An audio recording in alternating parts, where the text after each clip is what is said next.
Most people walk past a man sitting alone at an airport and think nothing of it. But a 4-year-old girl? She walked straight up to him. And what happened next, nobody in that terminal was ready for. This is the story of a moment that lasted maybe 2 minutes. But it changed 3 lives. And by the end of this video, I think it's going to change something in you too. Because this story isn't really about an airport. It's about something we've all been quietly carrying and never talking about. His name was Daniel, 47 years old, CEO of a company with over 2,000 employees, the kind of man who had an assistant to manage his assistant. His calendar was booked out 3 months in advance. His phone buzzed every 4 minutes. On paper, Daniel had everything. But that afternoon, sitting at Gate 22 of O'Hare International Airport, Daniel looked like a man who had nothing. He wasn't on his phone. He wasn't reading. He was just sitting there. Shoulders dropped, eyes somewhere far away. He had just come from a board meeting where he smiled, shook hands and told everyone the company was doing great.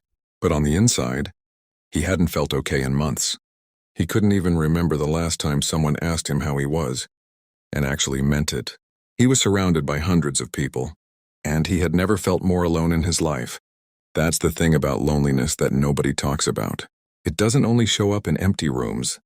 It shows up in crowded airports, in full conference rooms, at dinner tables with your own family. According to a study by Harvard, over 1 in 3 adults in America say they feel serious loneliness. 1 in 3. And the people who hide it the best? They're usually the ones carrying the most. Daniel was one of those people. Now, a few rows away, a young mother named Sarah was doing what every parent at an airport does, trying to stop her 4-year-old daughter from running into strangers. Her daughter's name was Lily. Lily had zero interest in sitting still. She was the kind of kid who made friends with the janitor, the pilot, and probably the luggage. She had big brown eyes that looked at the world like it was the most interesting place she'd ever seen. And then she saw Daniel. Sarah looked away for literally 4 seconds. She was digging through her bag for a snack. And when she looked up, Lily was gone. Her heart jumped. She scanned the gate. And then she saw her. Lily had walked across the terminal, stopped right in front of this man in a perfectly pressed suit, and was standing there looking up at him with her head tilted to one side. Sarah started walking over fast, already forming the apology in her mouth. She was maybe 15 feet away when she heard it. Lily looked up at Daniel and said, in the most serious little voice, "Are you lost too, mister?" Sarah stopped walking. Daniel blinked. He looked down at this tiny human who had just asked him the one question no one in his life had thought to ask. He opened his mouth, closed it again. Lily kept looking at him, totally unbothered, waiting for an answer the way only a 4-year-old can, with complete, patient honesty. And then Daniel said very quietly, "Yeah, I think I am."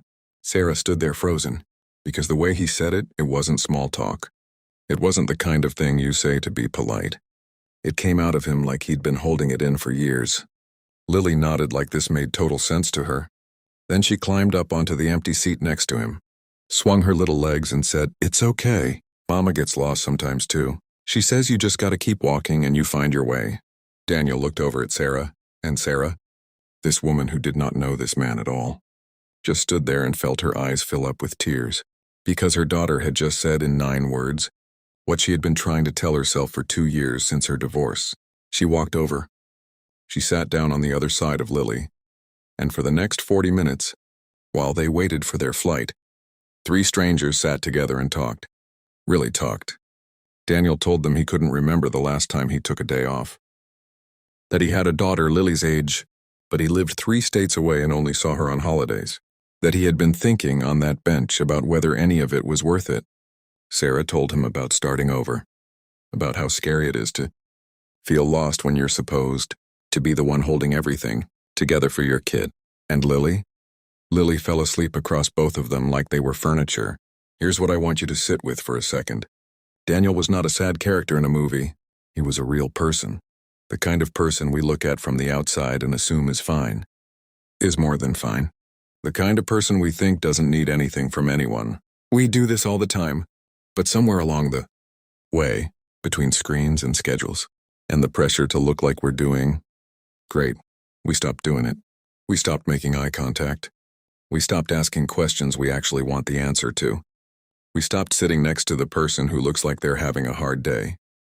Daniel sent Sarah a message 3 weeks after that airport. She had given him her email because Lily had demanded it. She wanted him to know when they landed safe, because that's just who Lily was. He told Sarah that he had called his daughter the next morning, that he had scheduled a real visit, not a holiday, just a regular weekend, that he had started seeing a therapist, and that he had told his team, for the first time ever, that he was struggling, and 3 of them had said, "Me too," before he even finished his sentence. He said he thought about Lily's words every single day. You just gotta keep walking and you find your way. Here's what this story is really about. It's not about a cute kid saying a cute thing. It's about the fact that we are all walking around with something heavy, and then most of us are waiting for someone else to go first, to say it first, to ask first. But nobody goes first anymore, so maybe that's the question to carry with you today. Not, how do I fix my life? Or how do I find my purpose? Just, who's sitting alone at Gate 22 right now? In your office, in your family, in your group chat that's gone quiet. And can you be the one who walks over?